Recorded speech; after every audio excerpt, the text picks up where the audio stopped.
Daniel Hassan. Morning, Danny. Is this me and you? We have 15 seconds. Maybe people will show up. Yeah. Can you delay the recording for like a minute until we're ready to start, or it's recording already? I can cancel the recording and start recording right now. Later. No, because I was just thinking that I noticed I looked at some of the classes on Chabad.org, Yeah. and you see a split screen instead of a single screen. So like I'm staring at Omri's chair on half the screen. He wasn't even sitting there, and it's like, why is it a split screen? I don't know. You know what I'm saying? Yeah. Let You me remember? make you. Let me ask you a question. Yeah. Let me make you co-host. Maybe it will help. But sometimes I click on your picture and I click on pin. So I don't know why they keep changing. I don't know either. Hey, one more thing. Do you remember exactly where we left off yesterday with Rabbi Z? No, so sorry. I'm not even finished the class. I had to. Got it. Okay, I think it's fun to rub on. Yeah. I'm gonna shut down my microphone. Joe is a little.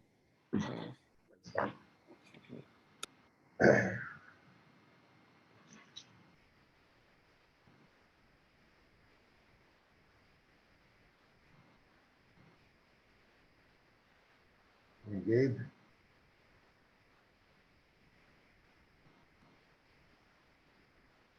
And another thing, I'm recording like 3 or 4 different versions. So what I'm sent to Rabbi Zainz, it's all of them, but we can send only the speaker version, which is only you. Yeah, but then if someone comments in the middle of the class, then what happens? I don't know.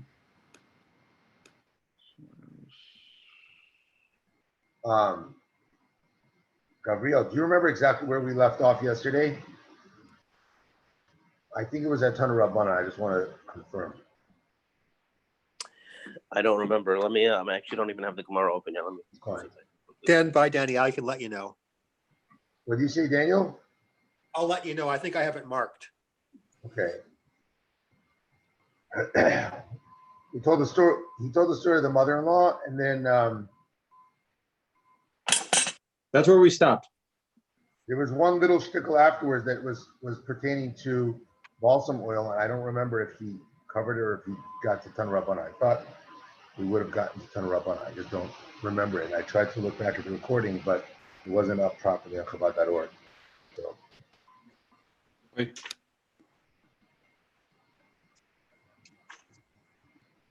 It's going to be a relatively short shiur, I think, today. And material is a bit challenging, so I'm going to ask you guys to just bear with me. Okay, I think we're starting at Hahi Hamsa.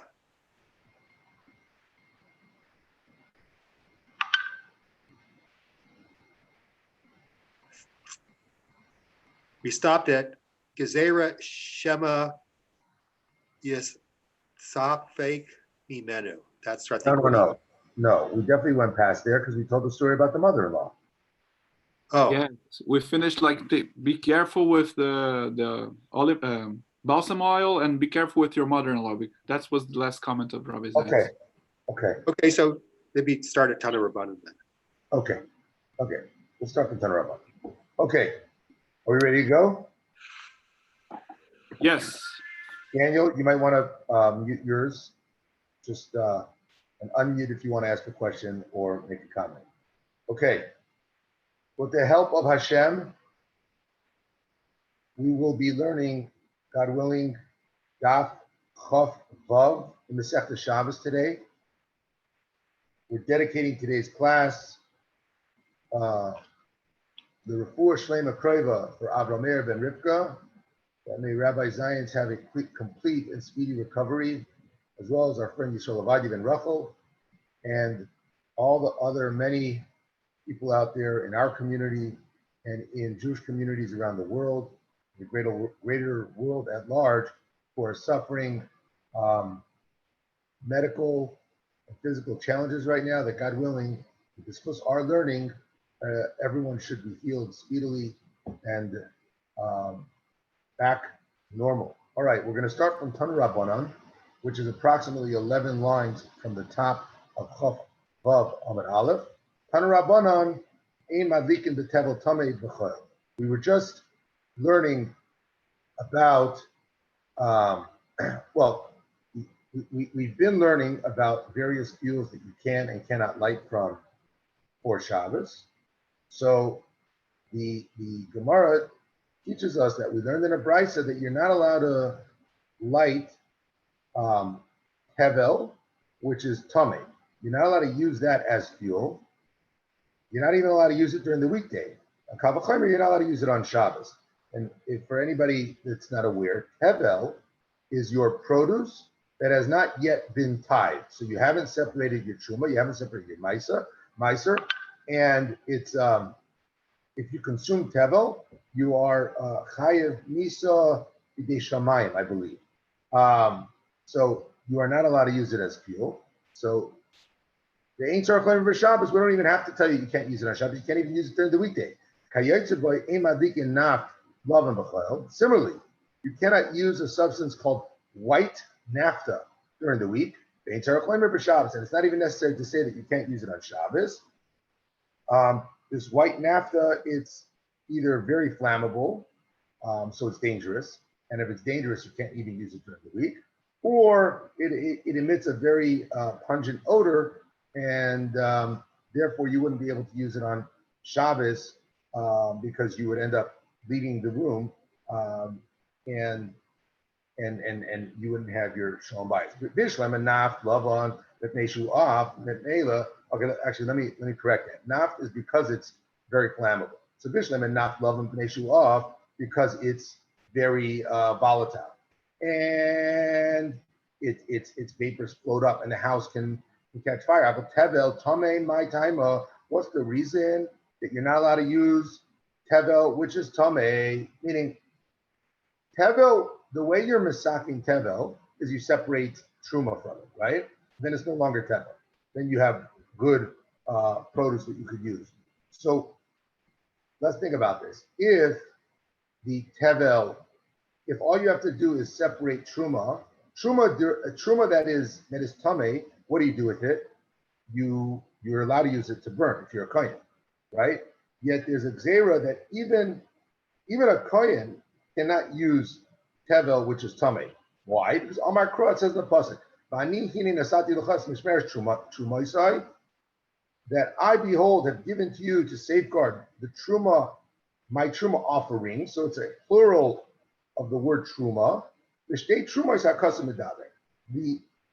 pasuk is referring to two trumas, achas truma tahira, achas truma temeya, both truma tahira and truma temeya. So ma truma tahira ein l'chaba el mishas harama ve'elech, just like truma tahira, the kohen can only use that truma once it's already been separated. But before it's been separated, when it's in the state of tevel, he is not allowed to have enough from it. He's not allowed to use it.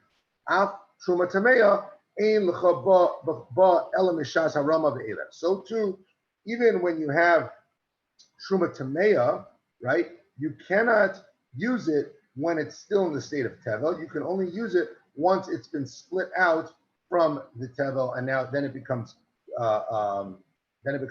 Just to clarify, I said you cannot have hana from it. In fact, that's not fully accurate. You are not allowed to have hana in the form where it would consume some of that produce. But you could have basic hana. You could have used, let's just say you had tevel and you wanted to stack it up against the window in order to prevent, prevent the wind from coming in.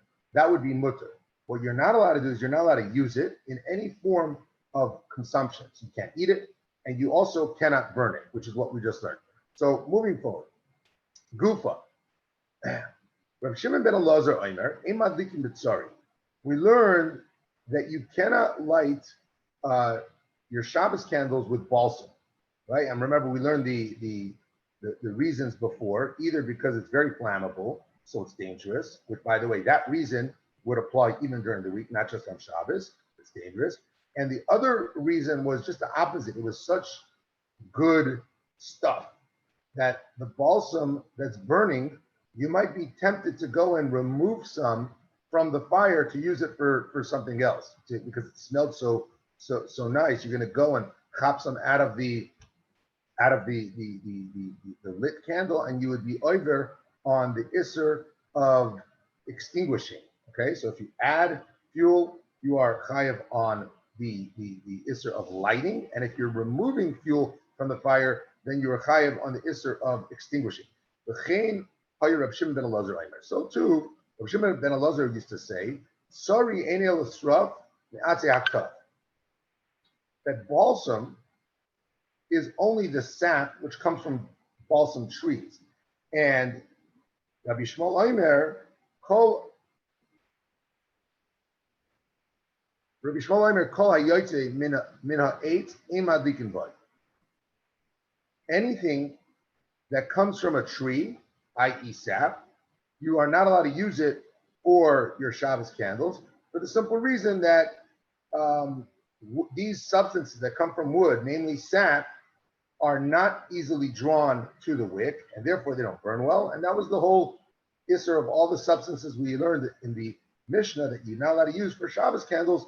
So balsam would be included in that, or anything that comes from tree, any type of sap. Rabbi Shmuel ben Breka says, "Ein madlikin ela b'yotzim min ha'pri." We're only allowed to light. He's narrowing it down. He's not saying that, as long as it doesn't come from a tree, it's okay. He's saying that it dafka has to be extracted from fruit. Okay?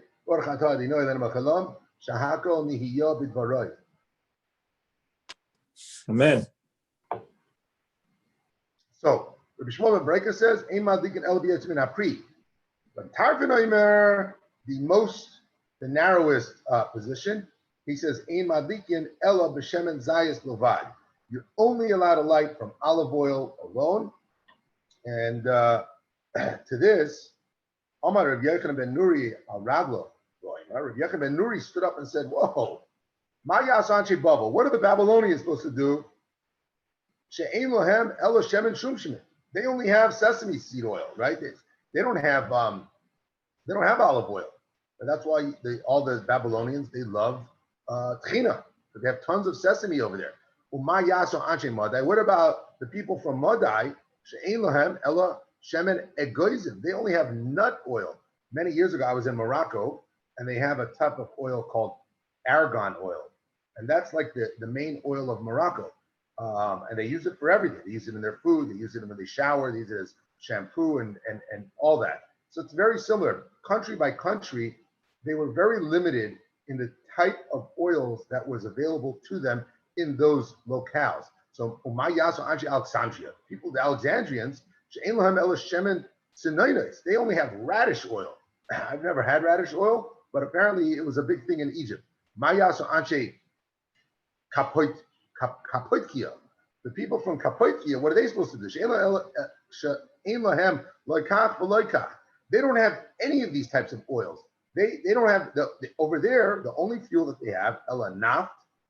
They use naft, which we previously said is not an allowable substance. Ella ein masha amar chachamim ein madlikin. So Yochanan ben Nuri goes back and says, listen, the only banned substances are the things that were banned by the chachamim in the Mishnah, right? We listed them out, right? And furthermore, he says umadlikin b'shemen dagan v'itroin, and he says, and so all those things that are we said in the Mishnah you're not allowed to use. That's what you can't use. Everything else is mutter. And furthermore, you're allowed to use fish oil, which is different opinions as to what it means by fish oil. Is it liquefied fish innards, or is it the oil of the eye of the fish? It's a machlokes, I think Rashi and Tosfos what it actually means. It would be itroin, and itroin, which is itroin comes from, it's a derivative of pitch, but apparently Rabbi Yochanan ben Nuri felt you could use it. So Rabbi Shimon Shizuri says, Madlikin b'shemen hakuos u v'nei. You're allowed to use this this oil that we mentioned before that comes from some sort of gourd. It's I don't know if it's from watermelon seeds or something like that. And you could use shemen that comes from naft. Sumcha says, Kol hayotzim min habasar ein madlikin. Anything that is a derivative of meat, or from flesh rather, we cannot use. Ela b'shemen dagin, except for fish oil. So now, as the Gemara, this opinion of Sumchus sounds exactly like the opinion that we just learned from Yechon ben Nuri, right? Yechon ben Nuri is the one that said,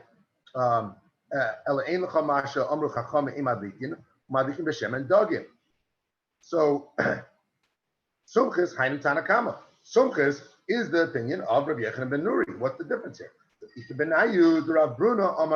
difference between them, and I don't know if you remember, but we used the same answer previously when we had a Tanakama and a Chachamim that seemingly were the same. They said the difference was the halacha of Rav Bruna Amar Rav, but it's not clear who holds what. If you remember, Reb Bruna Amar Rav was the one who held that if you have a banned substance, as long as you add some permissible substance, so let's say you have melted beef tallow and you add a little bit of olive oil to it, that would make the entire substance permissible because the olive oil will act as a conduit for the more challenging fuel to be able to catch on to the wick, and therefore it'll work. So we don't know who holds what, but it'll come out that one of these opinions will hold that fish oil, you don't have to add anything to it, okay? And beef tallow, you're never allowed to add anything to it. So that would be fully usher. Fish oil, as long as you add some permissible oil, it would be okay. And the other opinion would hold that, like Rabbuna Amarav, which is that with fish oil, you don't even have to add anything. But with beef tallow, you can use it if you add some permissible oil. So that would be the two opinions. One holds like Rabbuna Amarav, one doesn't. We don't know who says what. And now we are going to have a fun little sugya. Because we were talking about this idea of things, substances that come from a tree. We're now going to talk about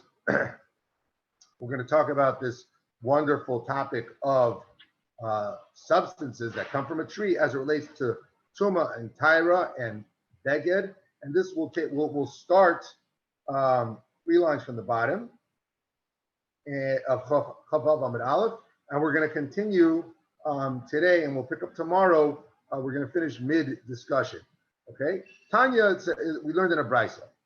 Rabbi Shimon ben Elazar Omer, Kol hayotzim min ha'etz, anything that comes from a tree, ein boy mishum shalish al shalish, that doesn't have 3 by 3 finger breadths, umisak sachin boy, you can use it to cover your sukkah with it, chut mipishna, except for flax. So the halacha is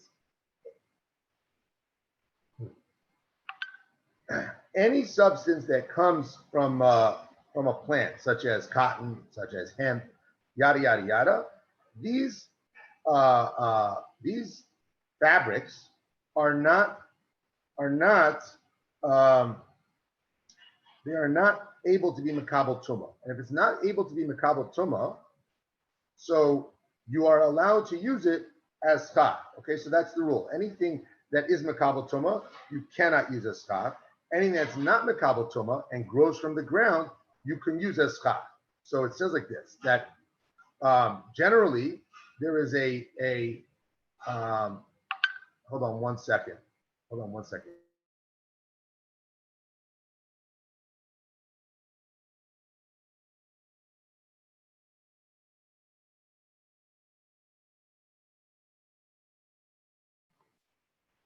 Okay, moving forward, guys.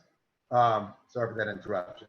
So there's different measurements as to what constitutes a clothing that is makabel tuma. So he says like this, that as it relates to wool and flax, the size is 3 by 3 finger breadths.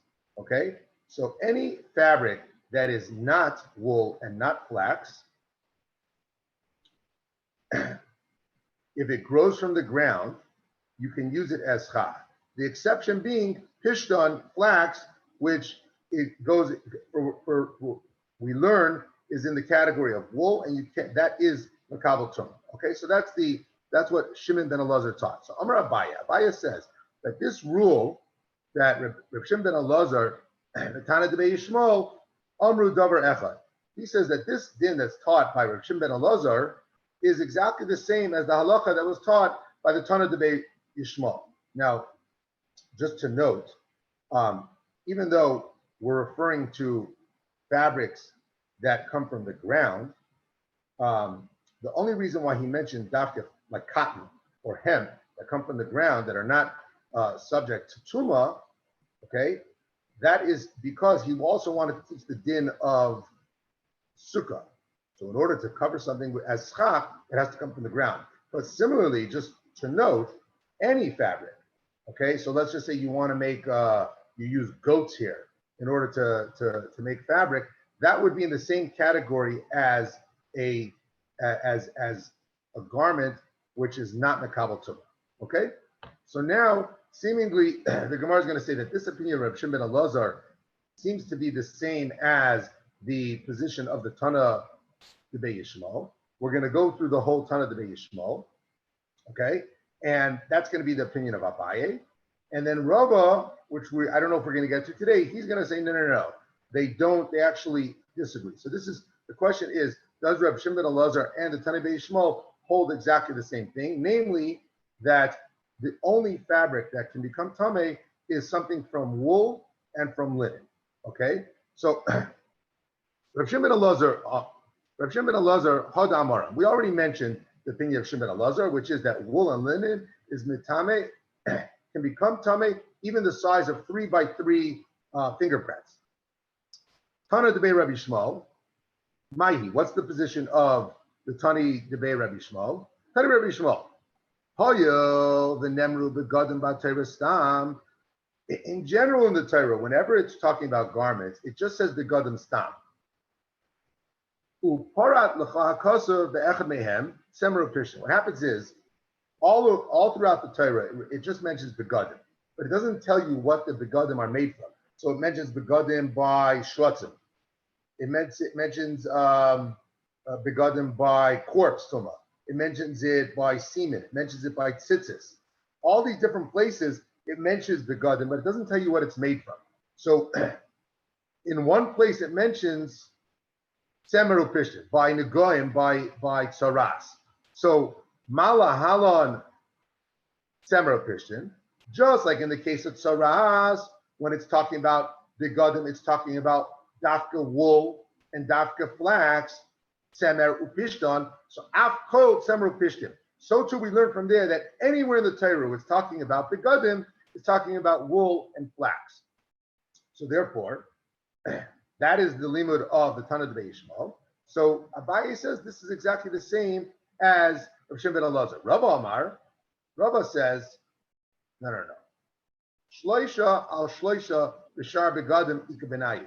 He says there's an actual difference, okay, between the opinion of Reb Shimon ben Elazar and the Tana Debei Yishmael, namely as it relates to other begadim, so non-wool, non-linen, but where it's greater than 3 by 3 tefachim.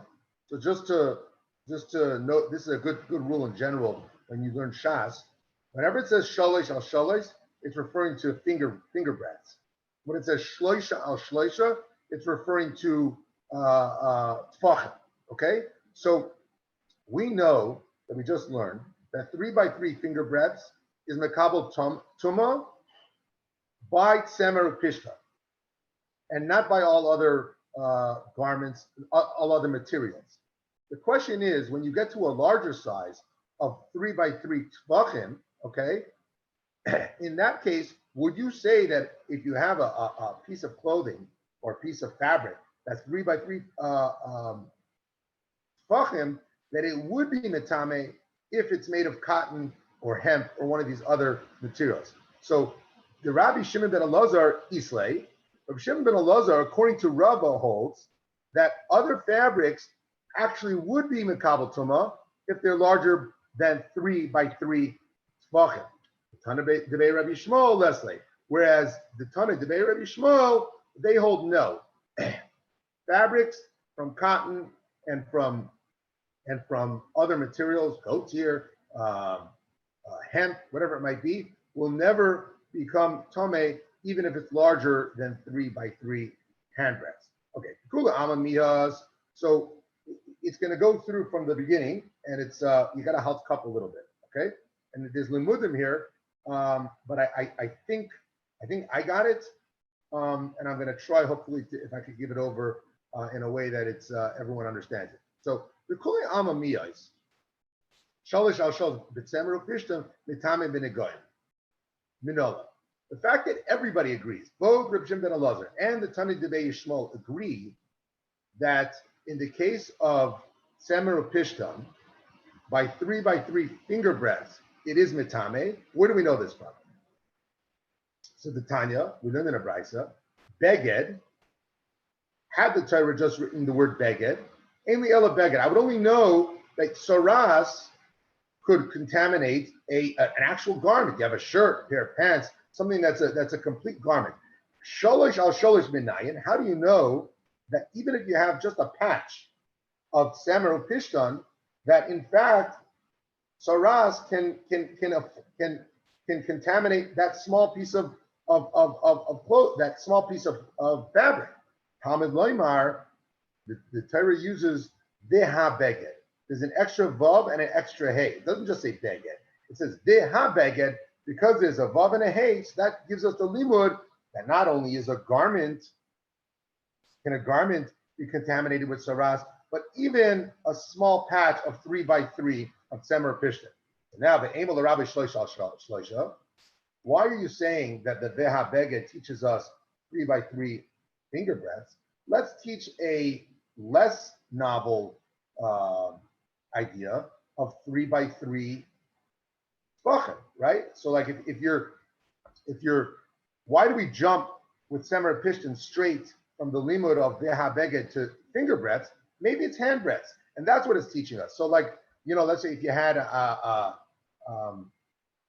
different levels of clothing, you'd have a full clothing, a full piece of clothing, whether it's a shirt or a pair of pants. That's okay. That's now we're getting into items that are not yet clothing. You're just a piece of cloth. So I should learn first 3 by 3 tvachim before I learn 3 by 3 finger breadths. That's the question of the Gemara. So the Gemara answers lav kal v'chomerhu. We know that 3 by 3 hand breadths, as it relates to tzemer u'pishtan, can be afflicted with saras. We know that from a kal v'chomer. Hashta shasiva erev mitame. We know that the threads of the warp and the woof, okay, these threads that you're using for sewing garment, the thread itself can become tamei. All right. So if the threads can become tamei, so shleisha mibai, do we need to know that an actual patch of fabric that's 3 by 3 tvachim can also become afflicted? No, it's a kal v'chomer. So if so, shalosh nami leise b'kal v'chomer. If so, he says, well, why don't we learn 3 by the little patch that's only 3 by 3 finger breadths? Let's learn that also from a kal v'chomer. Why do we need to learn it from the pasuk of the limit of deha beged? If you could say ma'adoch, if fabric, if thread is able to be afflicted with saras, or if thread is able to become tamei, so too for sure. So for sure, a patch of fabric which is 3 by 3, that's more substantial seemingly than thread. So the Gemara says no. El shloisha al shloisha the chazu bein la ashirim bein la aniyim asi b'kal v'chomer. Okay, so by the way, we're in middle of Chaf Vav Amud Beis. Just if everybody's following along with Surah Sadaf, we're in the middle of Chaf Beis Amud Beis, mamish right in the middle. So 3 by 3 hand breadths, which that is the size of fabric that we know it works for whether you're rich, whether you're poor. That's considered a substantial piece of fabric. So for that line, so that you can clearly learn from a kal v'chomer, because if the thread is able to get saras, and you learn that from saras. I'm sorry. If you learn that just the thread, which is not even a finished anything, right? It's just thread, but it's there to be used. Listen, thread can be used whether you're poor or whether you're rich. It has value. Okay, so from thread, which is valuable to poor or rich, you can learn that a finished piece of or a good size shtickle fabric, which is 3 by 3 tefachim, that's a kal v'chomer. Thread teaches you substantial, because bein la'ani and bein la'ashirim, they use the thread. They also use fabric that's more than 3 by 3 handbreadths. Okay, but shalish al shalish, but a patch of fabric which is only 3 by 3 finger breadths, la'anim hu dechazon, la'ashirim loy chazon. So loy asav kal v'chomer. So a patch which is only 3 by 3 finger breadths, which a patch that's this big will never be used by someone who's wealthy, because they're not patching their clothes. They're not using that. So it's only substantial for an ani. So you cannot learn a kal v'chomer from thread to teach you a patch that's 3 by 3 finger breadths, because thread is usable by an ani and by an ashir, and a patch that's 3 by 3 finger breadths is not used by both an usher and ani. It's only used by an ani. So the kal v'chomer from thread does not work to teach us a small patch, but it does work to teach us a large patch or a large piece of clothing, which is at least 3 by 3 handbreadths. Okay, so now if we're learning 3 by 3 handbreadths from the kal v'chomer, so where do we know? So where do we know shalish al shalish, the 3 by 3 finger breadths? Taimo the kasvei kro, aloy kasvei kro, loy gamina b'kal v'chomer. The only way we would actually know 3 by 3 finger breadths is because it says in the pasuk veha beged. So we need the limud to teach us dafka the 3 by 3 finger breadths. We cannot learn 3 by 3 finger breadths from a kal v'chomer. The aim of the rabbi shloisha al shloisha b'shar b'kadim. So then let's say that the veha beged, the limud of veha beged that we just said teaches us 3 by 3 finger breadths. Let's say that it comes to teach us 3 by 3 hand breadths by all other begadim, meaning not just by temer pishtan, but by cotton and by hemp and by what do you call it? That's by all other fabrics. Right now we're saying that this only applies, this is Tani de Beishmal, that it only applies to temer pishtan, right? So it's asking that if we have a kal v'chomer that teaches us 3 by 3 hand breadths out of wool and linen, he says maybe we can use the veha beged, that limud, to teach us 3 by 3. Stay with the 3 by 3 hand breadths instead of teaching us 3 by 3 finger breadths by tzemer pishtan. Let us use that 3 by 3. Let us use that veha beged to teach us 3 by 3 hand breadths by shar begadim, by other materials. So Amar Kra tzemer upishtin. It dafka says in the pasuk tzemer upishtin. Beged semer pishtin in midyachrini loy. So we have a limud of veha beged.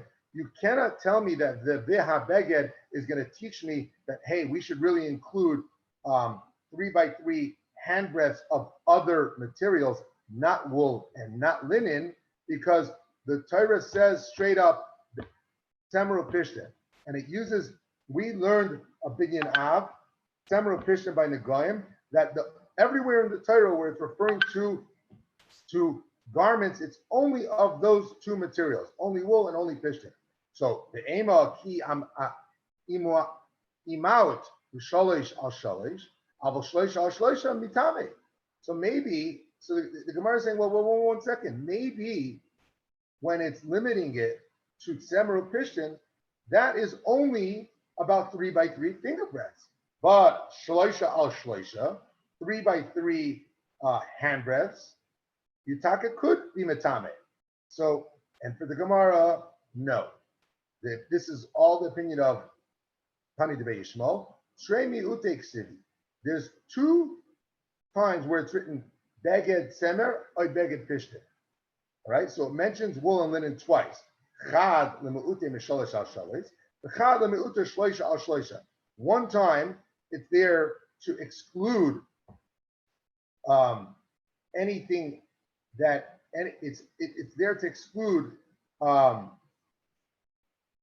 any other fabric from being able to be metame by 3x3 finger breaths. And the other time it's also 3x3 hand breaths. So what does it come out from here? We see that the Tanach de Yishmael hold clearly that the only time fabric can become tame is if it's made from semer upishtim, wool or flax, which is linen. Okay. The other opinion. So now, whether if you have a piece of fabric that's larger than 3x3 hand breadths, okay, according to Tanach de Yishmael, it cannot become tame, and it says it, and he learns it out because it says semer upishtim twice, and that excludes everything else. On the other hand, okay, so this is the opinion of Rava that says that there is a difference between Tanach de Yishmael and Reb Shimon ben Elazar. So they are in line. They agree with each other as it relates to 3x3 finger breadths. Everybody agrees 3x3 finger breadths, only semer upishtim. The question is 3x3 hand breadths. If you have a fabric that is larger than 3x3 hand breadths, let's say it's made of cotton, or let's say it's made of hemp, can it become tamei? The answer is, according to Tanach de Yishmael, absolutely not, because learned from the pasuk. And according to Rava, he holds, Reb Shimon ben Elazar would hold that it could become tamei. Abaye says no. Shimon ben Elazar agrees with the Tanach de Yishmael that 3x3 finger breadths, 3x3 hand breadths, either way, semer pishtin, yes. Any other substances, no. And with that, we're going to conclude today's shiur, and we'll pick up tomorrow from 4 lines on the bottom of Chav Vav on the base, the opinion of Rava, and going further with this fascinating machlokes between Rava and Abaye as to whether these Tanoim agree or disagree by 3x3 hand breadths, whether it could be Mekabel Tumah if it's made of a substance not from semer and not from pishtim. Shkoyach, guys. Yom Tov. Yesher koach, Danny. Shkoyach. Go yeah.